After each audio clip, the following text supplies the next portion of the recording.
Hello and welcome back to Bookish, and welcome to a video I didn't think I was going to make. So if you follow my channel, you know I was supposed to be having oral surgery today. I had to put that off till next week. Fortunately, I'm not in any real pain anymore, and so it's not a big deal, but essentially just things came up with my wife's family, which necessitated us not having me essentially out of action for any period of time for today. Anyway, so this is a video I planned for probably next week or a while, but this is the one I have closest to being ready to talk about, and that is a video about 11 books that I know I didn't fully understand, but I still liked. And so, you know, the show card title is, read these books and explain it to me, a little bit tongue-in-cheek, even though, any input you can give me about these books would be really appreciated. So the first book on my list is probably the most obvious, the one that's going to be on lots of people's lists, and that is Ulysses by James Joyce. I've made a point of this in the past that I don't really have a desire to track down every reference, every allusion, every single thing in James Joyce's Ulysses. And I don't have a desire to read a book about the writing of Ulysses. So my understanding of Ulysses and its plot and its meaning and why I think it's a good book and why I liked it are really kind of idiosyncratic to me, but I think I got the basic idea. But there's no way I could ever say that I understood everything Ulysses, because I don't. There are several people who I follow, who I'm friends with, who have a far greater understanding of the book than I do. But that didn't prevent me from liking the book and from seeing the book, I think, as kind of an important literary achievement, or maybe just an achievement within the modernist literary movement. And for that reason, I like the book, and I put it on this list, even though I'm sure I don't really understand it. The next book on the list is a book I've actually read twice. I've read Ulysses twice too, by the way. And I made a video about this book called What the Hell Did I Just Read, after I read it the first time, and that is Nightwood by Djuna. This again is a modernist classic, which essentially tells the story of a woman's obsession with another woman who she's in love with, and how that kind of falls apart. It's kind of based on Djuna own life and her own romantic relationships. There is a cross-dressing doctor, Dr. Patrick, and now I've just forgotten his last name because that's what happens with my brain now, and that adds some confusion, some chaos, some depth, I think some kind of extra interest to the story. I still am at a point where I'm not sure I understand exactly everything that's going on, particularly with the doctor, but I do think there is some really lovely writing in the sections about Hannah and her obsession with this other woman and their love affair, and longing and heartbreak and all those kinds of things. I think there's some lovely stuff there. But I could never say that I fully understand this book, or at least I can at this point. Number 3 on my list is a much newer book, and that is We Are Made of Diamond Stuff by Isabel Waidner. Waidner is kind of a new, I don't know, I'm going to use the wrong term, I'm sure, modernist, avant-garde, experimental, maybe that's the right term for it, author. And this is the only one of Waidner's books that I've read. They are widely regarded. They've been nominated for various literary prizes, and I read this book because I found it on the list of the Republic of Consciousness Prize short list or long list a few years ago, and I read it for that reason. And I can tell you right now that I understand that it is somewhat about English imperialism, and somewhat perhaps about immigration, and somewhat about dealing with those issues, but most of this book went right over my head. And of all the books on the list that I have here, books I read and didn't understand but like, this is the one where I would say I didn't really like it, but I feel like I understood it so little that I'm not sure it's fair for me to say that I didn't really like it. So I put it on this list. I know Bob Booker, he really likes Waidner's work, and maybe Bob can explain it to me if he has a chance. But another book on this list is The Antiquarian, and there are several books out there titled The Antiquarian. The one I'm talking about is written by the Spanish author, I believe, or maybe he's a Brazilian author. There's a big difference between those two. I'm going to go with the Spanish author, Gustavo Faverón. And this is a book that is so intricately plotted and so sometimes beautifully written that it was bound to confuse somebody like me, and yet I still really found myself liking it. Essentially what happens is that a man who's a friend with a man who's been accused of killing his fiancée essentially is invited to go meet with him at the mental asylum where he's being held because of this criminal, and over the course of their discussions, he learns more and more about what actually happened, more and more about his friend, more and more about what happened to his friend's fiance and his sister, and it's set in this kind of fictional, place which seems somewhat to be incredibly surrealistic in that it's essentially a circle and all the streets seem to be circular, which I think is, of course, kind of a metaphor for the circular nature of the plot and the intricate and interwoven nature of the plot. So I really like the book, but to say that I fully understood it, I can't. Mark Nash read this book a few years ago as part of a page 112 challenge that he and I did.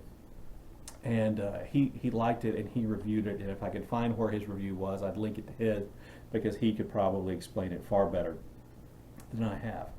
The next book on my list is the one which I remember almost nothing about, and I know that I remember almost nothing about it because I didn't understand at the time, and that is the Book of Laughter and Forgetting by Milan Kundera. I read this after I read The Unbearable Lightness of Being, and I felt like I understood The Unbearable Lightness of Being, and I thought, aha, Kundera is going to be another one of those authors whose work I really like and read. And so I read the Book of Laughter and Forgetting, and I forgot it, and I don't remember laughing a lot. My memory is that it is about kind of the way in which memory and our ability to forget things and move forward kind of play a role in our lives or affect our lives moving forward. This is clearly one that if you've read it and you can explain it to me and remind me, or at least teach me what it's about, I would really appreciate it. The next book on my list is The Hive by Camilo José Cela, a Spanish writer who wrote this book, The Hive, essentially about the years in which, leading up to or after the Spanish Civil War, which led to the creation of the fascist government under Franco in Spain, and it involves literally hundreds of characters and tiny little vignettes about each of these characters. It's divided into sections, and by reading all these little vignettes about all these different characters, you're supposed to kind of pick up and be able to formulate an idea about what was going on and what life was like at the time. I read it, and I have to tell you that the overwhelming number of characters and the small vignettes really kind of defeated me.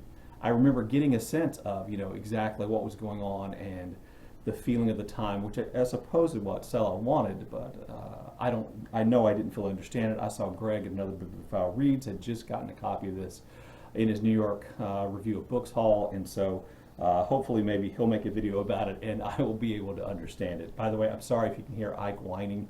He's laying here in my new location, which I have to film in today for various reasons. He's whining a little bit, and I'm sorry about that.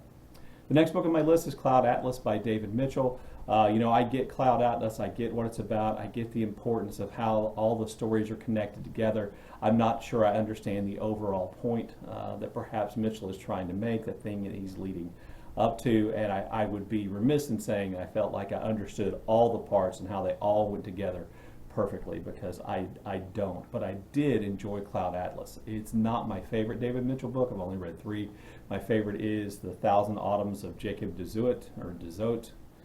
I like that better, even though I think it's in its own way kind of weirder and more strange. And I know Mitchell has connected all these novels together through the Bone Clocks and even through Utopia Avenue, which is his latest book, or the latest one of his books I read. But to say that I got completely, all the things in Cloud Atlas I was supposed to get would also be a mistake. Next on my list is Mark Nash's favorite novel, and this is not a novel. I read it, I really liked it. To say that I fully understand or got all of it would again be a mistake, and that's why it's here on this list. Certainly listening to Mark, I understand it more. Essentially what it is literally not a novel, and there really is only one character who's known as the author, and really what it is like snippets of historical information that are threaded together, and they seemingly have nothing to do with one another, and the author's role seems to have nothing to do with what's going on, but over the course of reading them all, you kind of begin to, your mind begins to create some meaning, some kind of plot, some kind of sense of what's going on, and it is brilliant in that way, but again, I certainly don't understand it completely. Next on my list is Paradise by Toni Morrison. This is, I think, easily Morrison's most complicated novel, and I will tell you that there are a lot of Toni Morrison novels that I don't understand fully, even though I love the Song of Solomon being probably the best example. But Paradise is an incredibly complicated story about a black community that was created as a way to give black people a place where they could own property and succeed away from white society, but then it begins to take on a lot of the aspects, negative aspects of a majority society, and enforcing all kinds of rules and all kinds of ideas about marriage and race and color. And there ends up then being an act of violence against a group of women who live in an old monastery located outside the town. And there are all kinds of biblical allusions and things woven through the story. So while I understand the basic of the plot, and I think I understand the basic of the idea, there's lots in Paradise I don't understand, and therefore it is easily the most challenging, I think, of all of Toni Morrison's books. Okay, next on my list of books that I liked, loved, but don't really understand, I had to include a W.G. Sebald book here, and the book of his that I think I have the least grasp on is Vertigo, which I believe was the first novel he kind of wrote in what becomes his style, which is to kind of write in a style from a point of view of a narrator who maybe isn't a narrator, who is not necessarily reliable, who interacts with people and places in ways that seem to disturb him. And in Vertigo, I think that's on full display the most. I think this is the novel of his which is inspired the most by Kafka and more references to Kafka, which I didn't pick up. And I love W.G. Sebald's work. I love his interspersed, he puts pictures and things in the book which are not necessarily pictures of the things that he's talking about. I think it's really effective, and I really love his work. But of all his works, this is the one I'm sure I understood the least, and therefore it's probably the one I'm going to would rate the lowest of his four, primary works that I've read. So again, a book that I really liked but didn't really understand. So the last book on my list is a series of kind of 4 short stories, short novellas, called Teach Us to Outgrow Our Madness by the Japanese writer, I believe, Kenzaburo Oe. Yeah, he's definitely Japanese. And these are really difficult, raw, kind of hard to read, unsettling stories, most involving the relationship between fathers and sons, between a son and his essentially unstable, I would say, mentally unstable, abusive, falling apart father, and then between that man and his own son who has severe disabilities. And you don't end up liking anybody in these stories. There's also a story, I believe, about a black airman, a black American airman whose plane was down during World War II and is held captive by a village of Japanese people. But these are stories. I like the story about the black airman who was captured by a Japanese village.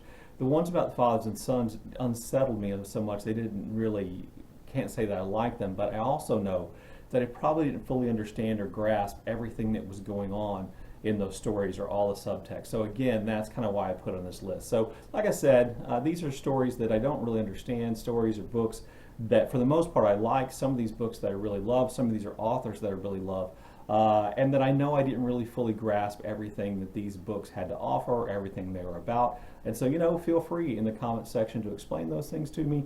I look forward to those comments, and as always, thank you for watching.